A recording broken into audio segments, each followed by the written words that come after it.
Thank you for downloading this podcast from the British Theatre Guide. For more information about British Theatre Guide, please visit britishtheatreguide.info. David Sefton joined the Gulbenkian Arts Centre in Canterbury as Artistic Director in 2021, in the middle of the coronavirus pandemic, after running the Adelaide Festival in Australia and before that UCLA Performing Arts in Los Angeles, and also creating the successful Meltdown Festival in London.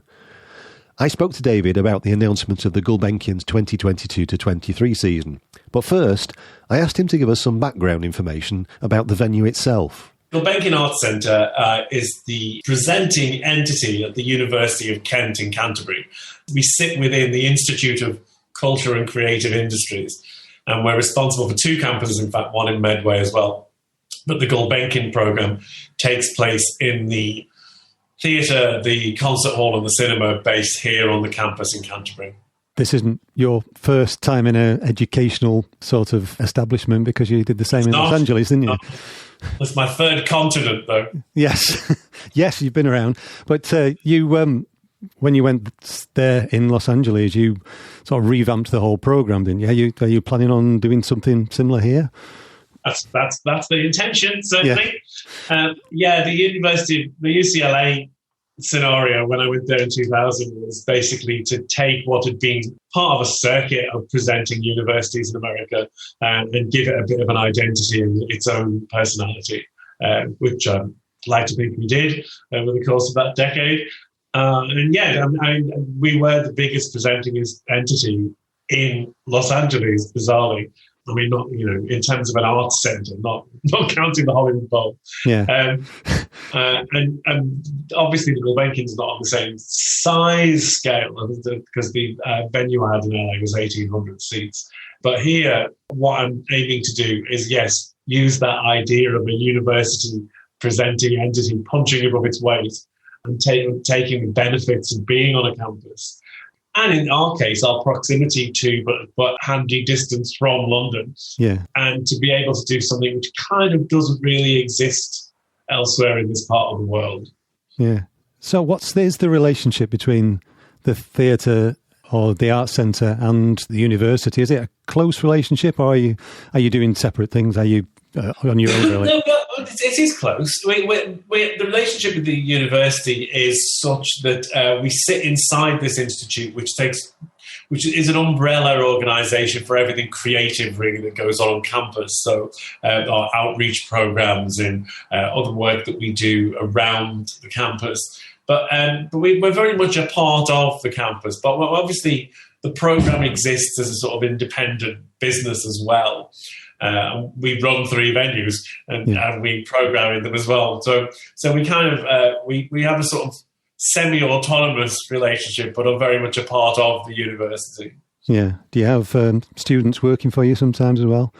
Yeah, we do placements and professional development, and we try and do a lot on that kind of thing to enhance the benefit to students of us being here.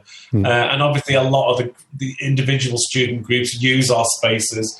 We've got the 400 seat theatre and the 500 standing concert hall and the 300 seat cinema. So we are used a lot. Yeah. Our cinema is used as a classroom in term time, and the concert hall is used primarily by extracurricular music during the day in term time in the weeks as well. You joined at a fairly difficult time for theatre, though, didn't you? You were programming your last festival in Adelaide in 2016 when the world suddenly changed, and then you came here when theatre was trying to get going again. So how have the last few years been for you? Well, I mean, we relaunched as the Gulbenkian Arts Centre literally a year ago. Yeah. So, I mean, we were right in the heart of COVID. And so, yes, it was not a time you'd have chosen to go with a relaunch, but that's when it started. Yeah. All things considered, I like to feel like, considering it went quite well, that if we could go quite well in the year we've just had, that it bodes well for hopefully a better, brighter future. God knows when that's coming, though, because you always wonder which horseman of the apocalypse is breathing down your neck at any given weekend. But yeah, it's we we came around to a substantially larger theatre programme. I should say the Gulbenkian as a theatre has been on this site for 20 years under various different administrations, and has built a reputation particularly for young people and family work. We have a massive festival, the Boeing Festival, on August Bank Holiday weekend, which has 10,000 people on the campus. That's the biggest public engagement event the university does in a year. But there's been various, of course, programs are always driven by the enthusiasms of the people in the decision-making seat. So dance was a particularly big thing here in the past, as well as family work. But my background is, my twin backgrounds are theatre and music. So really what I'm pushing forward is a much, much bigger theatre programme. I mean, so we don't have a massive space. So when I say bigger, I mean just more of it rather than larger scale. And we've taken on the concert hall to do a much larger music programme as well. But that we also do use that. The concert hall space is very flexible. So, for instance, when 1927 come next year, we'll be putting a truss and a radiant into the big concert hall so they can get the stage size that they need. Because obviously they're used to playing on the biggest stages in Europe, and the Gulbenkian Theatre is not one of those. But although most of the theatre happens in the theatre, we also have the capacity to do more ambitious stuff by adapting our concert hall. Yeah. You mentioned 1927. There's some quite big names on the press release that I've been reading. Big names to people who know about theatre, not necessarily to non-theatre audiences. You've got people like, well, everybody knows Pussy Riot, obviously. But Improbable and 1927, they're quite big names in the world of theatre. So what are the highlights of your programme? Yeah, well, you just named three of them. I mean, we also... we started last year with I started an associate artist program as a way of focusing on specific artists who would then have a kind of multi-year relationship with the program and would also work with the campus and our community in different ways. And so last year, I took the two very, very different definitions, well, not different, two very contrasting definitions of community engagement by starting to work with Raman Gray at the Foreign Office on the remounting of Aeschylus's suppliant women, which obviously at the core of it is a large-scale community chorus that come in and rehearse for 6 weeks, then are the core performers. And so that's probably the oldest, no, not probably, is the oldest demonstration of community engagement on stage. But one of our other associate artists was the BAC Beatbox Academy, the Battersea Arts Centre's Beatbox. Frankenstein was remounted here. And again, they go into local schools, they do beatbox workshops, and those kids form part of they start the show. So I figured if you were going to do the kind of either end of community engagement on stage, those were about as extreme and yet strangely similar as you could get. Yeah. And in terms of the Aeschylus, that version had obviously been at the Young Vic and had toured the world, but is the only extant part of a trilogy that they know was originally 3 plays. And David Gregg is writing the other 2. We're putting the old team back together, and it's the idea being that they know what the plays were about, they know what the themes were.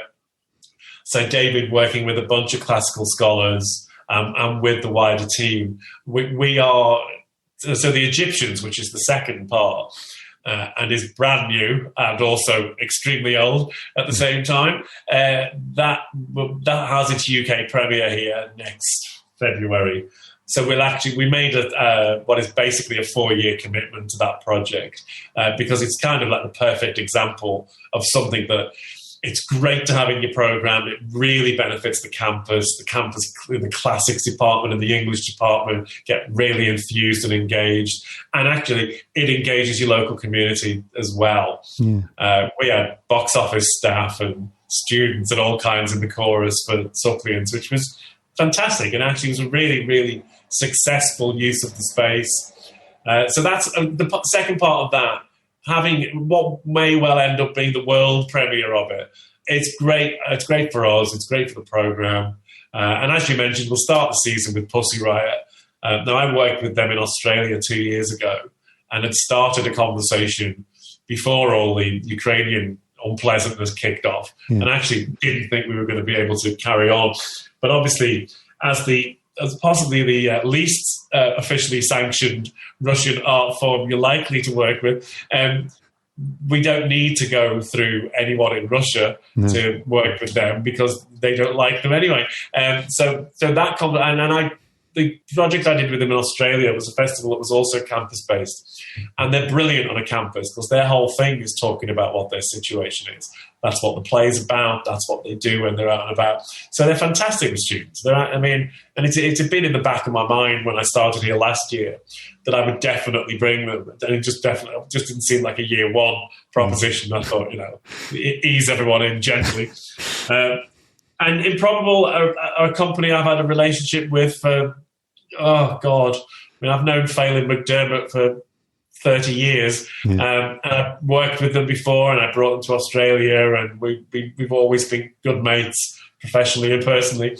I love what they do. And the Improbable musical that we'll put up this year will undoubtedly lead to, I know we're going to keep working with Improbable. But 1927, we currently have the strange title of the only Arts Council funded theatre company, so the only NPO funded theatre company in Kent, because they have a Margate base now. They used to be based at the Young Bake. I think they've still got an office at the Young Bake actually, but they're based in Margate. And as I won't have to tell you, or probably anyone listening, have this amazing international life and reputation and existence. And again, I brought them to Australia. I've known the company a while. And it's fantastic that they're on the doorstep. And they didn't really have a home base. They didn't have a relationship with the venue as such. So that worked out great. So yes, so we have 1927, we have the Foreign Office, we have Improbable, and Sean Dale Jones is a monologuist and a performer extraordinaire. And he, again, is somebody I've worked with internationally. I've been a big fan of his for many years. And one of the kind of renowned pieces from his past that he keeps getting asked to remount was this piece called Floating, about the landmass floating off the United Kingdom. And post-Brexit, he kept getting asked to remount it, but he's actually written a sequel called Still Floating, which will come to us in the autumn.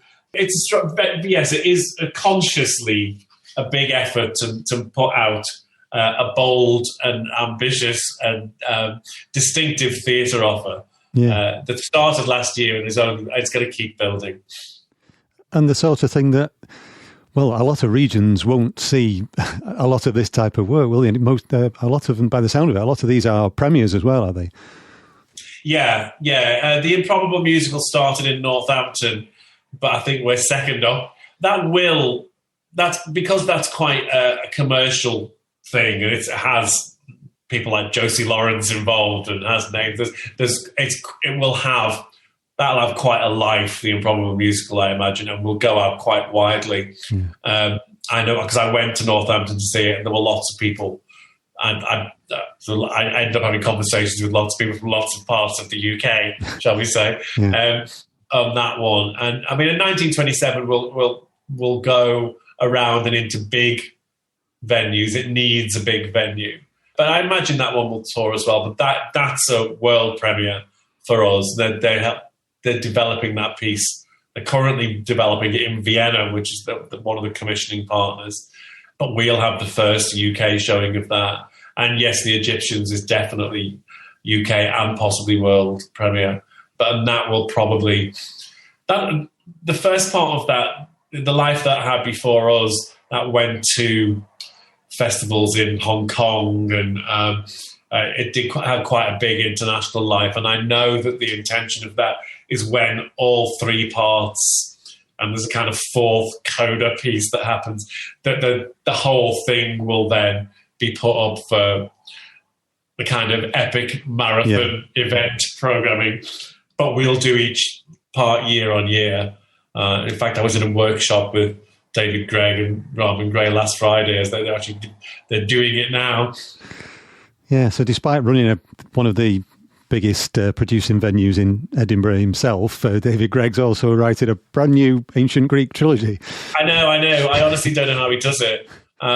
And I know, and this workshop was in London, so he was down most of last week. And I'm talking to him. They're just about to go into festival season, obviously, but they've got the busiest time of the year coming up for them. So I don't know how he finds the time. Yeah, I know. I'm getting plenty of press releases about Edinburgh at the moment, as you can imagine. I can well imagine. You mentioned the music as another of your specialisms. It's quite a wide range of music that you bring in, because, I mean, you've done that before when you're in the Royal Festival Hall. You programmed a lot of the major orchestras, but you also started the Meltdown Festival, which was a very different kind of music. So you bring in the similar sort of range on a different scale, I assume, to Canterbury. Yeah, exactly. And I mean, it's the idea, my enthusiasm is to provide an eclectic mix. Yeah. And I'd say we definitely got that. I'm very proud of the fact that we have both Lady Smith, Black Mambazo, Joanna Newsom, Shirley Collins, and Michael Gira from Swans. It's that range. I feel like that the range and the Cowboy Junkies, and it's kind of. I've got a great space. I've got a reasonably robust address book, and I've got a kind of strong desire to have a very, very diverse program. And I'm quite pleased with how it shaped up for this year with people like Penguin Cafe and Marion Consort, and so it's got a real range of stuff in there. I'm very happy with the mix, and we'll continue to go for that. Very, very wide range of stuff. Yeah, and when you did the Meltdown Festival, there was like you say, you must have quite an amazing address book by now. It can be hard to pin down a lot of theatre people, but rock stars like Robert Smith and David Bowie who did Meltdown, it must be quite difficult to pin them down to actually program a whole festival, is it?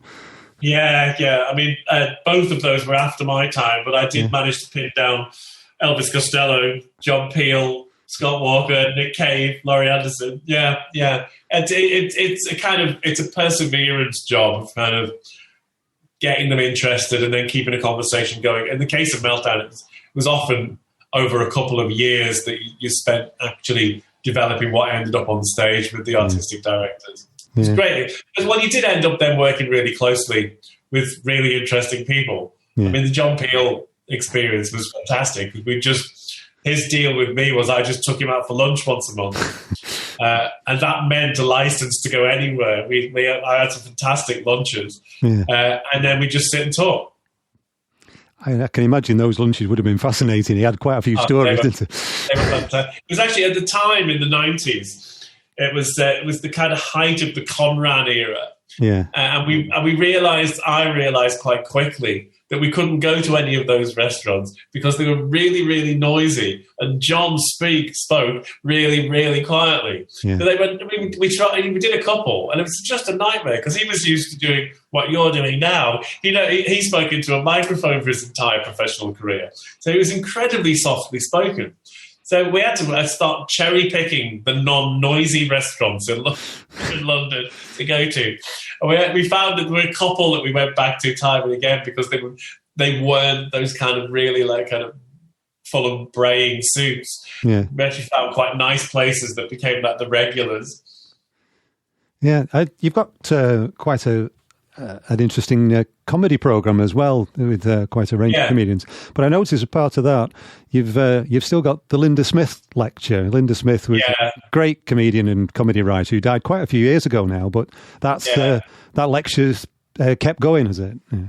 Yeah, Linda. I knew Linda by coincidence back in the day because one of the things I did when I was in London, one of the first things I did in London was I actually promoted a comedy club, which it's not even on the CV now, but I did, and I worked really closely with the Hackney Empire, and I was on the Hackney Empire board and worked with Claire and Roland, so I had a lot of friends in that world, and I knew Linda quite well, so I was deeply saddened by that. But by coincidence, her archive is here, Right.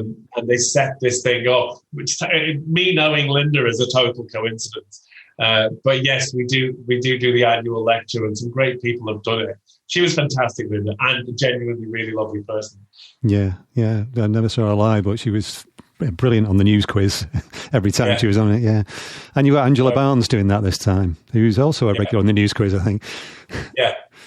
So you started off in Liverpool, didn't you? Aren't you from Liverpool? I can still hear it slightly in the voice, but I'm trying hard. But I mean, even the local council there is named after you, isn't it? Sefton Council. That's right. I've got a park and a cemetery and everything. But so what took you from Liverpool to London to Los Angeles to Adelaide and back to Kent? It's all been jobs. Literally, it's all been different jobs in the arts. I've never had a proper job in my life. Bizarrely, the initial move from Liverpool to London, the first way I made money was as a journalist in the arts, and primarily music. And back in the day when you could actually make a living as a freelance journalist and get paid for it. Wow. So my first actual job was as the Northwest stringer for Spotlight Publications, which meant I was covering for magazines like the Record Mirror, papers like Sounds. And I spent my life going between Liverpool and Manchester. Reviewing bands was what I was doing. And I had a great roster, but also more and more was getting feature work. So I was interviewing, and so that meant inevitably the train to London twice a week. So it just got to the point where I was making most of my living getting the train down to London and then going back to Liverpool, and that precipitated the first move.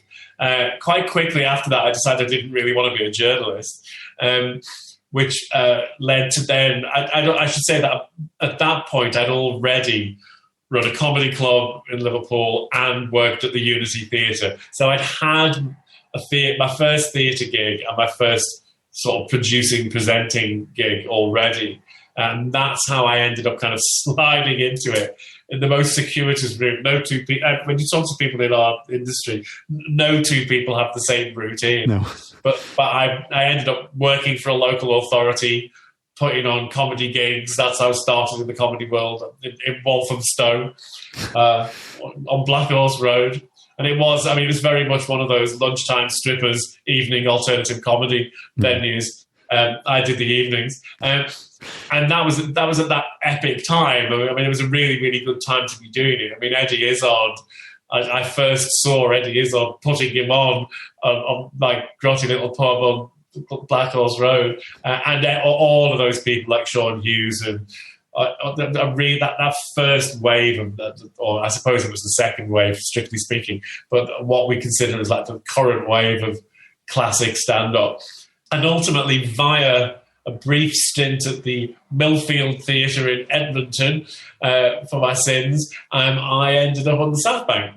And I'd just taken various gigs and was doing kind of freelance, putting my own stuff on the side, which ultimately led to being appointed as my first proper program title in the South Bank was Deputy Director of Music.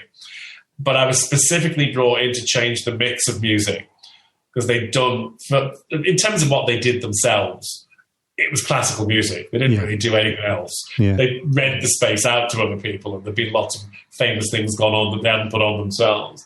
But my background had been in kind of contemporary music, non-classical music. So they brought in, even though I was responsible for managing the relationships with the orchestras and presenting the Jesse Norman shows, I also was specifically brought in to change the mix. And that's where Meltdown came in. There'd been a summer slot that had been, they used to do a thing called, it was either called Summerscape or Summerscope, which each year was a classical composer focus. So I took that summer slot and turned it into the idea of having a non-classical curator. And in fact, the first couple were the inherited slot. So the first two were, in fact, classical composers. But then Elvis Costello in 95 was kind of the turning point, really. And that's where Meltdown really kind of set out its position. And that's where the real kind of the ambitious range of it. Having said that, the two before had been really good. And actually, Louis Andriessen in 1994 was fantastic. But Elvis was the one that kind of got people to sit up and pay attention. Yeah. And then, and following in swift form after that, Laurie Anderson, John Peel, Nick Cave, Scott Walker. And so I left just as, who was next? Robert Wyatt, I think, did the one after me. But I was headhunted in 2000 by the University of California in Los Angeles, never having been to LA in my life before, to go and run their performing arts unit. And it was a really odd proposition because I had no idea. I had none of this. The fact that they had this enormous presenting institution on the campus was all totally alien to me. And there was I had 40 staff and 3 venues ranging in size from 1,800 down to 400 seats. So it was in at the deep end. It was a $6 million annual program, most of which I had to find myself because I then was thrown into the world of fundraising, which in America you live or die on because there isn't really there's no arts council there. So I mean, so it seemed like a interesting proposition. So that was that to Los Angeles till 2010, and they didn't do theatre. That was the one art form that hadn't been covered previously by UCLA. So I started an international theatre festival there. We were the first people to bring out the Globe to the US. It was the Mark Rylance Globe, so we brought 12th Night. We were the first people to bring the National Theatre of Scotland out of the UK, possibly out of Scotland. We brought the Volksbühne from Berlin and Robert Wilson and the Worcester Group, and it was a really fantastic festival. Actually, I brought some amazing stuff and did that for, as I say, from 2010, and that was right at the peak of the financial crisis, and it was really, really tough to get the big work out, and UCLA kind of took a step back from the ambitious stuff. So I took a step back from UCLA. And then I got approached about Adelaide Festival in Australia. And it hadn't really been the plan to go from the States even further away. But Adelaide was it was a big deal. It's kind of like the Edinburgh Festival of Australia. It's a massive budget. You've got a lot of, it's a nice, a lot of toys to play with that one. And so I was appointed for 3, did 4, ran another couple of festivals that I got offered off the back of Adelaide Festival that kept us in Australia until COVID hit, we came home. It sounds like there are a lot of different things that you picked up from all of those that are feeding into what you're doing there in Kent then. You seem to be using everything, but on a different scale.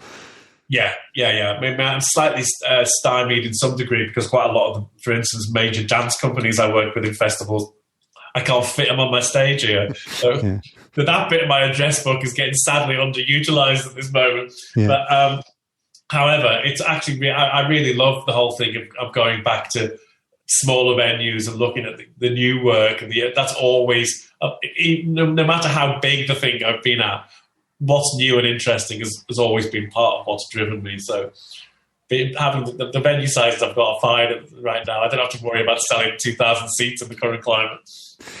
Yeah, so economically it's very different as well, isn't it? I mean, you do have an arts council over here, even if they're not perfect. And no, absolutely. We kind of work on a range of, like, some support for the arts council, some support for the campus, and some support from commercial income. So it's the sort of basket of currencies model, which actually, in many ways, I think is probably the best. Because in the States, where you're absolutely reliant on individual giving, that was fairly harrowing. You spent a lot of time. That was at a lot of lunches and a lot of dinners. And you basically, you really are out there fundraising. That's a huge part of the job in the arts in America. Yeah. Is that the sort of part of the arts that you enjoy, or is that a bit of a chore for you? I got better at it over time, I'm told. Because I feel when I got there, I think I kind of suffered somewhat from that. I think that we in the UK are all kind of brought up to believe that it's rude to ask people for money. So that was a bit of a problem at first. But over time, I was told. I mean, I used to take it as a good sign that my kind of core donors would look back on how bad I was, would tell me how bad I was at it when I started, which I took as a positive sign. Because if I was still bad, they wouldn't have told me. Yeah. How do your venues fit in with the local theatre ecosystem? Is there a big range of theatre within easy travelling distance, or are you out on your own a bit there? I know the big space is the Marlow in Canterbury, but that's the kind of big mainstream theatre. That's where they do the big touring musicals. That's where they do the panto. So it's kind of they're a kind of 1,100 seat house, I believe. So what they're doing and what we're doing are quite handily complementary. Yeah. Having the kind of, because our theatre space is 340, concert hall is 500. We are a really, really good size for an out of London venue, and I feel like we're quite complementary with the larger Marlow stage. Yeah, but that's really it. There are other presenting entities. There's the Quarterhouse in Folkestone that has quite a lot of overlap with things like our music program and our family program, they've got a great facility, which is quite a new one. So there are commercial venues dotted around the place, but we're for Canterbury in this part of the world. There's the Marlow and there's us. Yeah. So do you have big? I'm sure you do have big plans for the future. But where do you see yourself going with the centre in the immediate future? Have you got a direction that you're taking it in? We have. I've got on our other responsible site in Medway, we're building this gigantic digital immersive hub space, which will open in 2025. And I'm having to learn very quickly about things like virtual production and volumetric, and things that I have really no idea about. I'm still fairly vague about most of them. So we're doing quite a lot in the digital sphere because of that. Yeah. That will be the other venue in the kind of in the portfolio once it opens, and it will be it's in collaboration with it. It's an old police house on the historic dockyard in Chatham. So we're working with the dockyard and with Medway City Council in partnership to develop the space. It'll be a teaching space and a community space and a business space, but also will be a presenting space for digital and electronic and VR, XR, AR, and whatever other R's they come up with along the way.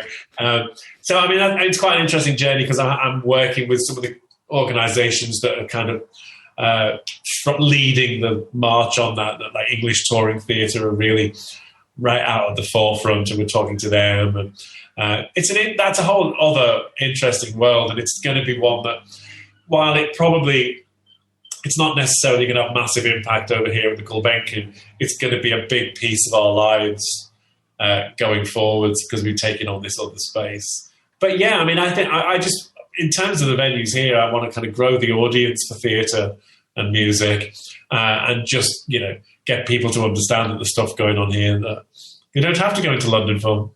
That was David Sefton, Artistic Director of Gulbenkian Arts Centre in Canterbury, Kent.